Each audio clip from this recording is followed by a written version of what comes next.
Vande Mataram students, हम learn कर रहे हैं चैप्टर नंबर 3 आपके सिविक्स के पोर्शन का course and there importance. Last video में हमने गॉडेस ऑफ जस्टिस के बारे में और एक स्टोरी के बारे में सुना था और आज हम लर्न करेंगे नेक्स्ट पोर्शन पेज नंबर 21 से, जिसमें सबसे पहले है रीड एंड अंडरस्टैंड, पढ़ो और समझो।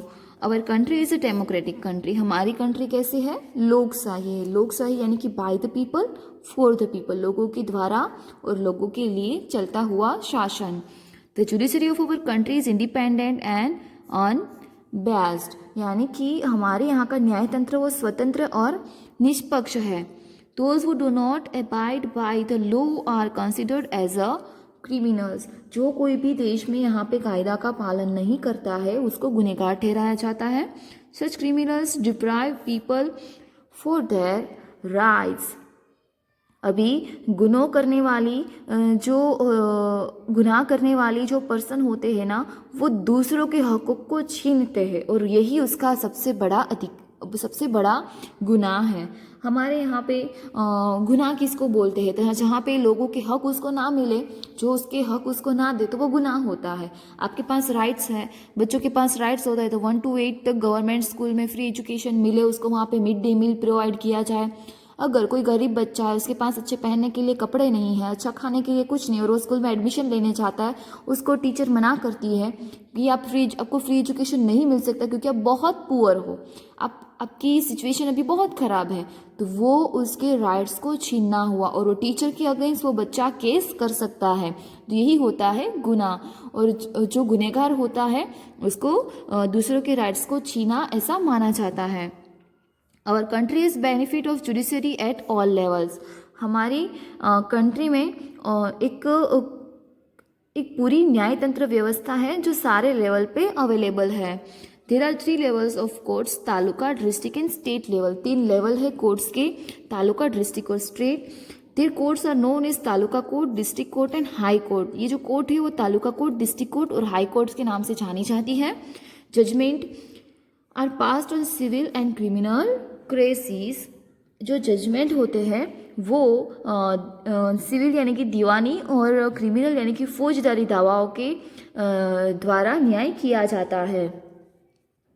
For the judiciary to function quickly and inexpensively, Lok Adalat have been put into practice. अभी क्या होता है कि अगर आप केस करते तो सबसे पहले आपको एक एडवोकेट को हायर करना होता है, उसके बाद उसको फीस आपको पे करनी होती है। लेकिन कुछ लोग ऐसे एबल नहीं होते हैं कि इतनी फीस पे करें, तो उसको जल्दी से और बिना खर्चा किए हुए न्याय लेने के लिए लोक अदालत भी अवेलेबल है, लोक अदालत भी काम करती है। तो नीचे हमें 3 लेवल दिए गए हैं। ये है high court, district court and taluka court. तो पहले यहाँ से शुरुआत होती है तालुका कोर्ट। तालुका यानी कि वैसे तो विलेज से शुरुआत होती है, लेकिन विलेज में क्या होती है? ग्राम पंचायत होती है। वहाँ से न्याय नहीं मिलता तो लोग आते हैं तालुका कोर्ट में। तालुका कोर्ट से उसके बाद होती है डिस्ट्रिक्ट कोर्ट और उसके बाद होती है high court. Taluka court taluka level पे काम करती है, डिस्ट्रिक्ट कोर्ट डिस्ट्रिक्ट लेवल पे काम करती है। अभी है रीड एंड अंडरस्टैंड का portion. The court at the lower level is taluka court. सबसे लोअर लेवल पे होती है तो तालुका कोर्ट होती है, जैसे कि हमने आगे के चार्ट में देखा। Such courts are called trial courts. ऐसे कोर्ट को क्या बोला जाता है? Trial court. District courts are above the taluka courts. Taluka court के ऊपर कौन सी कोर्ट अवेलेबल होती है? डिस्ट्रिक्ट कोर्ट यानी कि जिला पंचायत, जिले की अदालत। The head of district courts is the high court. District court की जो हेड होती है, बहुत सारे डिस्ट्रिक्ट्स होते हैं स्टेट में, उसकी जो हेड होती है ना, उसको हम बोलते हैं हाई कोर्ट। हमारे यहाँ पे गुजरात की हाई कोर्ट की फोटो यहाँ पे दी गई है, द गुजरात हाई कोर्ट। अभी नीचे हमें एक केस को लर्न करना है, हंसाबाज लैंड। हंसाबा की जमीन का एक किस्सा है, एक केस है, उसके बारे में हमें लर्न करना है। तो यहाँ पे हम हंसाबा की जमीन के बारे में केस लर्न करेंगे। There was once a landlord in a small town whom everyone was afraid of. अभी एक छोटा सा गांव होता है, वहाँ पे एक लैंडलॉर्ड यानी कि सबसे बड़ा जमींदार होता है और सब लोग उससे डरते हैं। He owned a majority of land area in the town. Town में सबसे मेजोरिटी लैंड एरिया सबका उसके पास ही था। There was an old lady Hansa Ben whose farm was near his land. The landlord gradually started capturing the land nearby. ये जो ज़मींदार था उसके एग्जैक्ट बाजू में हंसाबेन नाम की एक लेडी थी, उसका फार्म था। तो लैंडलॉर्ड ने क्या किया, धीरे धीरे हंसाबेन का जो फार्म है ना उसको हड़पने की कोशिश की। Slowly and steadily the landlord encroached upon half Hansaben's territory. अभी ऐसे करते धीरे धीरे उन्होंने हंसाबेन की जो आधी ज़मीन थी उसको अपने हिस्से में ले ली। Her farm and did not give her land और मनी इन रिटर्न। उसका फार्म तो उन्होंने इतना आधा ले लिया लेकिन उसके बदले में उन्होंने उसको कोई पैसा भी नहीं दिया। Thus in order to get back her land, Hansaben filed a case in taluka court. अभी इस मैटर के दौरान हंसाबेन ने क्या किया, हंसाबेन ने बहुत कोशिश की होगी, उसके बाद वो ज़मींदार से तो सब डरते हैं इसलिए किसी ने उसके अगेंस्ट आवाज़ उठाने की कोशिश भी नहीं की। इसलिए हंसाबेन ने कहाँ पे अर्जी की, तालुका कोर्ट में उन्होंने केस दाखिल किया। Both the landlord as well as Hansaben presented their argument in the court. The जज heard their argument and gave the verdict in favour of Hansaben. अभी क्या हुआ कि दोनों जज और हंसाबेन और जो लैंडलॉर्ड है वो तीनों अदालत में थे और जज ने एक फाइनल रिजल्ट सुनाया जो कि हंसाबेन के फेवर में था और उनको ये रिजल्ट देना ही पड़ेगा क्योंकि ये जो लैंडलॉर्ड का काम था वो बहुत ही इलीगल था और पूरे स्टेट में, पूरे टाउन में कोई इनकी सुन नहीं रहा था कोई, इससे सब डर रहे थे। और हंसाबेन ने ये हिम्मत की, उसको कहीं से न्याय नहीं मिला लेकिन उसको तालुका कोर्ट जो है वहाँ से उनको न्याय मिला। नेक्स्ट पोर्शन लर्न करेंगे। Only civil cases are heard in the taluka court. Taluka court में ओनली सिविल केसेस यानी कि दीवानी दावे। दीवानी दावे में क्या होता है, जो प्रॉपर्टी रिलेटेड जो केसेस होते हैं ना वो ही सिर्फ तालुका कोर्ट में सोल्व होते हैं। House land property cases are called as a civil cases.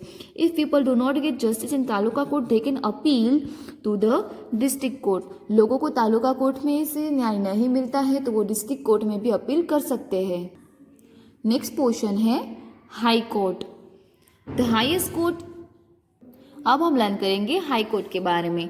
The highest court in our country is the supreme court. हमारी कंट्री की सबसे बड़ी कोर्ट कौन सी है, supreme court. Every state has a high court. सारे state के पास एक high court होती है।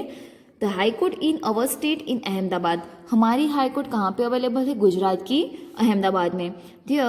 The jurisdiction of the courts of all states is decided by the high court। सारे जो स्टेट होते हैं उसके जो केसेस होते हैं, उसके जो प्रॉब्लम्स होते हैं वो कौन सॉल्व करती है, हाई कोर्ट। और जो सारी हाई कोर्ट जो सारे स्टेट्स की होती है उसकी प्रॉब्लम सॉल्व करती है high court. All the high courts are uniform and called court of records. अभी जो हाई कोर्ट्स है उसको नजीरी अदालत या तो फिर कोर्ट्स ऑफ रिकॉर्ड भी बोला जाता है। देयर आर अदर जजेस टू हेल्प द मेन जज at the high court. High court में बहुत बड़े बड़े प्रॉब्लम का सोल्यूशन लेने के लिए जो उसके जजेस होते हैं, मेन जो मुख्य न्यायाधीश होते हैं, उसको हेल्प करने के लिए अदर सब पार्ट्स एज असिस्टेंट अदर जजेस भी होते हैं। Anyone has the right to appeal in the high court for public welfare. लोक कल्याण के लिए सबको हाई कोर्ट में अर्जी करने की परमिशन होती है, अधिकार होता है।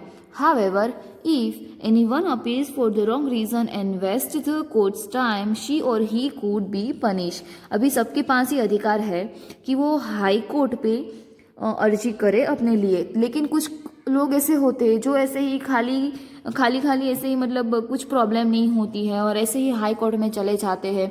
फिर कोर्ट होती है, उसमें फिर एक मीटिंग जैसा हम अपने मूवीज़ में भी देखा होगा कि कोर्ट एक सीट होती है, सब लोग वहाँ पे बैठते हैं, फिर सब अपनी अपनी कार्यवाही चालू करते हैं। तो फिर उसको कोर्ट का टाइम वेस्ट करने के लिए और रॉन्ग रीज़न के लिए उसको भी सज़ा दी जाती है, उसको फिर छोड़ा नहीं जाता है। नेक्स्ट पोर्शन है things to know. The state high court जज takes oath in front of the governor. अभी जो राज्य की जो कोर्ट से उसके न्यायाधीश होते हैं वो राज्यपाल के सामने प्रतिज्ञा लेते हैं कि वो कुछ भी करेंगे लेकिन वो अच्छे से न्याय करेंगे। Generally lawyers argue in high court if required both the petitioners and the accuse are called in the court. अभी जो कोर्ट में क्या होता है, वकील होते हैं वही आर्ग्यूज करते हैं। जिस चीज़ को प्रॉब्लम्स होती है ना वो उसको अपने वकील रखते हैं। आपने मूवीज़ में देखा होगा। फिर वो वकील होते हैं वो आगे आके बात करते हैं। और अगर ज़रूरत पड़े तो जो आरोपी और जो फरियाद करने वाला होता है, एक आरोपी होता है और दूसरा उसके सामने आर्ग्यूज करने वाला होता है, कंप्लेन करने वाला होता है, उन दोनों को बुलाने आते हैं। अभी नेक्स्ट क्वेश्चन है आर्ग्यूमेंट फॉर गब्बर। गब्बर की आर्ग्यूमेंट, लेकिन जजमेंट फॉर गब्बर, गब्बर का जजमेंट, लेकिन वो हम नेक्स्ट क्वेश्चन में लर्न करेंगे। तब तक आप ये लर्न करके रखना। ये बहुत ही अच्छी स्टोरी है, आपको लर्न करने में भी मज़ा आएगा। ओके, तब तक आपको ये लर्न कर लेना है। वंदे मातरम।